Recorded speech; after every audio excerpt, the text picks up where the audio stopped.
The Senate is pushing for a School Safety Act after recent cases of campus violence and student deaths. Mobile Journal Marymon Reyes has this report.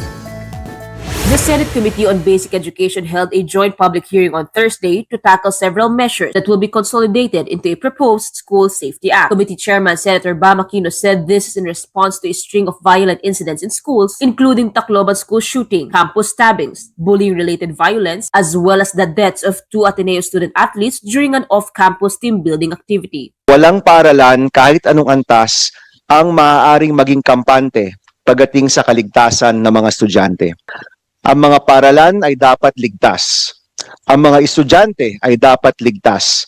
At ang School Safety Act ay dapat gawing prioridad ng ating gobyerno. Aquino said lawmakers want the proposed law to expand the Anti-Bullying Act by strengthening campus security through additional CCTV cameras, security personnel, emergency response protocols, mental health services, and closer coordination among schools, LGUs, and law enforcement agencies. In the case of the Tacloban school shooting, where over 600 students were processed, 38 are now classified as high risk for severe post-traumatic stress disorder or PTSD. The Department of Social Welfare and Development also confirmed that the 2 underage perpetrators from the Tacloban shooting are currently under strict, heavily guarded protective custody outside Tacloban City, where they are undergoing a rigorous psychological assessment by specialized child psychologists. Senate President Sherwin Gatchalian meanwhile reiterated his proposal to prohibit the use of mobile phones and other electronic gadgets during class hours, arguing that while technology has educational benefits, excessive gadget use affects students' social interaction and learning. Kaakibat nitong mga gadgets na ito ay social media.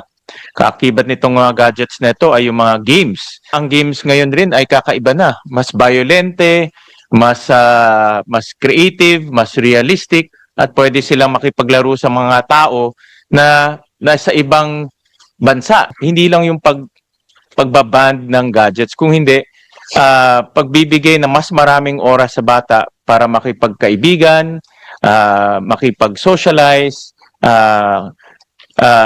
magamit yung kanyang oras sa pag-aaral. The Department of Education backed the proposed legislation and reported that it has already implemented new school safety measures through Department Order No. 6 series of 2026. However, according to its initial audit, only around 36% of schools currently have CCTV systems, while just about 3 out of 10 schools employ security guards. There came also the need for additional personnel, perimeter fencing, metal detectors, and better monitoring of surveillance systems.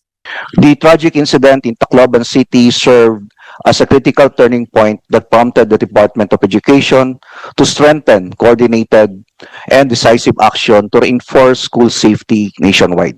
The hearing also examined the June 8 drowning deaths of Ateneo Blue Eagles players Rene Baterbonia and Divine Adili during a team-building activity in Dibaculao, Aurora. The Philippine National Police told senators that its investigation is still ongoing, especially noting discrepancies on Baterbonia's time of death. An emotional Ateneo President Father Roberto Yap also appeared before the inquiry and apologized for the tragedy, saying the university continues to provide financial, pastoral, and psychosocial support while cooperating with ongoing investigations. We unequivocally condemn these acts because they only deepen the pain of those already grieving by spreading disinformation and causing further harm. Our support for those affected does not diminish our commitment to care for every member of our community while the legal processes are ongoing. Beyond the legal and regulatory processes, our objective is to understand what happened, learn from this tragedy. Proposals to strengthen safety standards for student athletes include mandatory risk assessments, emergency preparedness, and minimum safety requirements for school-sponsored training camps, sports activities, and other off-campus programs. These measures, together with provisions on campus security, digital safety, anti-bullying policies, and mental health services, will form a comprehensive School Safety Act that the Senate hopes to pass within the next 2 months. They said ensuring a safe environment for students is no longer just an educational issue, but a matter of national survival. Kapatid Mobile journalist Marymon Reyes, we are One News.